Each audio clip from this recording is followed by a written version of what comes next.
Hey there everyone, what's up. दोस्तों, I am sure आप में से कई लोग मंथली बेसिस पे म्यूचुअल फंड्स तो जरूर बाय करते होंगे, लेकिन क्या आपको पता है कि वो म्यूचुअल फंड्स दूसरी कंपनीज के स्टॉक्स के जैसे स्टॉक एक्सचेंज पे ट्रेड नहीं किए जा सकते। और बिल्कुल एक म्यूचुअल फंड की तरह एक एक्सचेंज ट्रेडेड फंड होता है, इन शॉर्ट ETF होता है, जो स्टॉक एक्सचेंज पे ट्रेड किया जा सकता है। ये ETF एक पूल्ड इन्वेस्टमेंट व्हीकल होता है जो कि बास्केट ऑफ सिक्योरिटीज जैसे कि स्टॉक्स, बॉन्ड्स, कमोडिटीज होल्ड करता है। तो दोस्तों, आज के इस वीडियो में हम इन डेप्थ ETF की बात करेंगे, कैसे ये म्यूचुअल फंड से डिफर करता है और इसकी प्राइसिंग में क्या क्या कंपोनेंट्स लगते हैं। लेकिन दोस्तों, आगे बढ़ने से पहले please hit that subscribe button. अगर आपने वीडियो को अब तक लाइक नहीं किया है तो प्लीज लाइक कर दीजिए, क्योंकि हम आपके लिए हर हफ्ते क्वालिटी कंटेंट पोस्ट करते हैं पर्सनल फाइनेंस और इन्वेस्टिंग के ऊपर, जिससे कि आप वेल्थ क्रिएट कर सकें। तो दोस्तों, इस वीडियो में हम क्या क्या कवर करेंगे पहले उसको देख लेते हैं। हम ETF को डिटेल में समझेंगे, ETF और म्यूचुअल फंड्स, ETF का वैल्यूएशन, ETF का मार्केट प्राइस, ETF का प्रीमियम या डिस्काउंट, और क्यों ETF के एक्सपेंस रेशियो म्यूचुअल फंड से लोअर होते हैं ये भी देखेंगे। तो सबसे पहले समझते हैं ETF को डिटेल में। दोस्तों, in general ETF 4 different buckets में क्लासिफाइड होते हैं। पहला इंडेक्स ETF, जिसका जो बेंचमार्क होता है ना, वो निफ्टी या फिर सेंसेक्स होता है। दूसरा है गोल्ड ETF, जो गोल्ड के मार्केट प्राइस पे इंडेक्स होता है। थर्डली वी हैव सेक्टोरल या फिर थीमैटिक ETFs, जो कि किसी एक पर्टिकुलर इंडस्ट्री के पोर्टफोलियो ऑफ स्टॉक्स से बेंचमार्क्ड होते हैं। और लास्टली हमारे पास होते हैं इंटरनेशनल ETFs, जो कि अब्रॉड यानी कि विदेश के फंड्स में इन्वेस्टेड होते हैं। दोस्तों, आइए अब ETFs एंड म्यूचुअल फंड्स के बीच की सिमिलैरिटीज और डिफरेंसेस दोनों को देखते हैं। तो दोस्तों, जो ETF है वो मोस्टली पैसिवली मैनेज्ड होता है। इंडिया में एक भी एक्टिवली मैनेज्ड ETF नहीं है। ऑन द अदर हैंड, यानी कि दूसरी ओर, म्यूचुअल फंड्स एक्टिवली और पैसिवली मैनेज्ड दोनों टाइप के हो सकते हैं। तो क्योंकि आपने देखा कि ये ETF पैसिवली मैनेज्ड होते हैं, इस वजह से इसका एक्सपेंस रेशियो लो होता है। हम एक्सपेंस रेशियो की बात आराम से किसी दूसरे वीडियो में कर लेंगे। तो आइए अब ETFs और म्यूचुअल फंड्स के बीच की सिमिलैरिटीज को देखते हैं।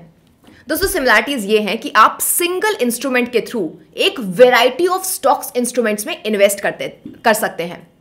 ये दोनों ही आपको सिर्फ सिंगल इन्वेस्टमेंट के थ्रू डाइवर्सिफिकेशन करने का मौका देता है। आप नहीं समझे?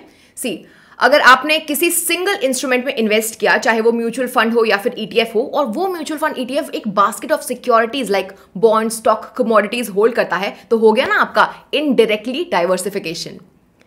जब आप एक म्यूचुअल फंड में इन्वेस्ट करते हैं ना, तो आपको इन यूनिट्स को फंड हाउस से बाय या सेल करना होता है। लेकिन क्योंकि जो ETF है उसकी buying and selling stock exchange पे होती है, इसलिए इस ट्रांजैक्शन को ब्रोकर के थ्रू रूट करना होता है। दोस्तों, ETF का, स्टॉक का, या जो भी चीज पब्लिकली ट्रेडेड होती है, उसमें एक बड़ा फैक्टर होता है जो कि होता है लिक्विडिटी। अब ये लिक्विडिटी का क्या मतलब होता है?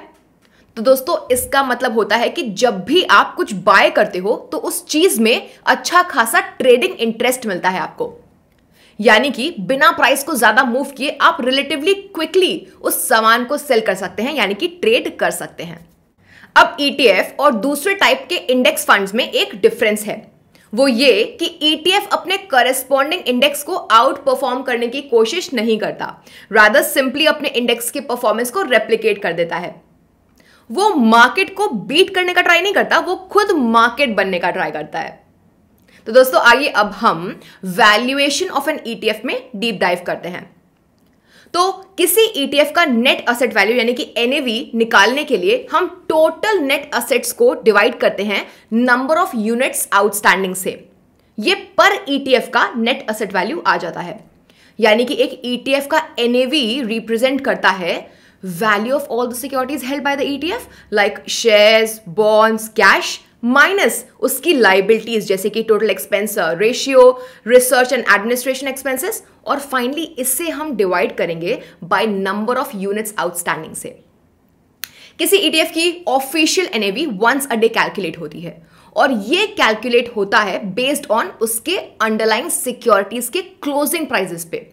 और ऐसा भी हो सकता है कि इन अंडरलाइंग सिक्योरिटीज के प्राइसेस आवर्स अपार्ट हों क्योंकि वो दूसरे टाइम जोन्स में ट्रेड कर रहे हों, फिर भी हम उसे कंसिडर कर लेते हैं। तो फॉर्मूला वाइज देखें तो NAV is equal to total assets minus liabilities divided by units outstanding. दोस्तों नेक्स्ट हम ETF के मार्केट प्राइस की बात करते हैं। तो ETF का मार्केट प्राइस वो प्राइस है जिसपे इन्वेस्टर्स स्टॉक एक्सचेंज पे ETF को बाय या सेल करते हैं। ये प्राइस जरूरी नहीं है कि NAV के इक्वल हो, प्राइस NAV ऑफ ETF से डेविएट हो सकता है डिपेंडिंग अपॉन कि उस पॉइंट ऑफ टाइम पे ETF की क्या डिमांड एंड सप्लाई है।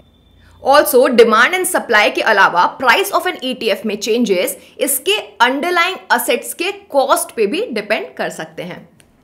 दोस्तों अब हम ETF के प्रीमियम और डिस्काउंट पे बातचीत करेंगे। जब ETF का प्राइस NAV एक्सीड कर जाता है उसे ट्रेडिंग एट अ प्रीमियम कहते हैं, right?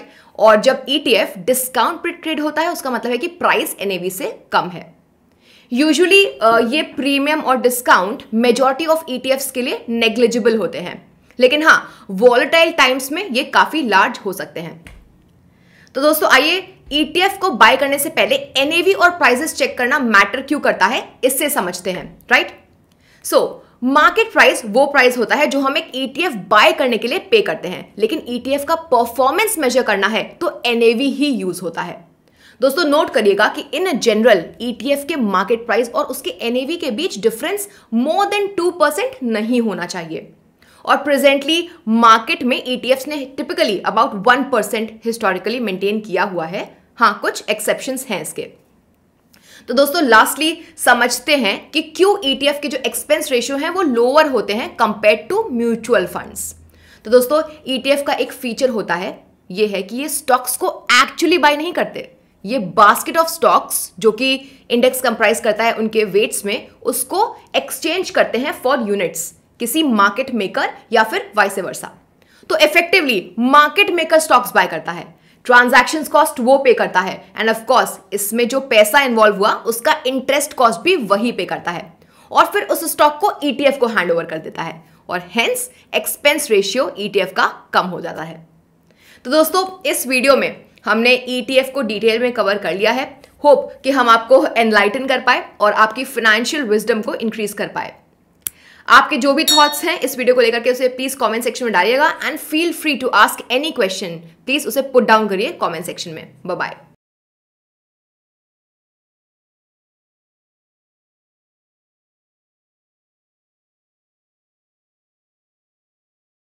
Investment in securities market are subject to market risks. Read all the related documents carefully before investing. Please read the risk disclosure documents carefully before investing in equity shares, derivatives, mutual fund, and or other instruments traded on the stock exchanges.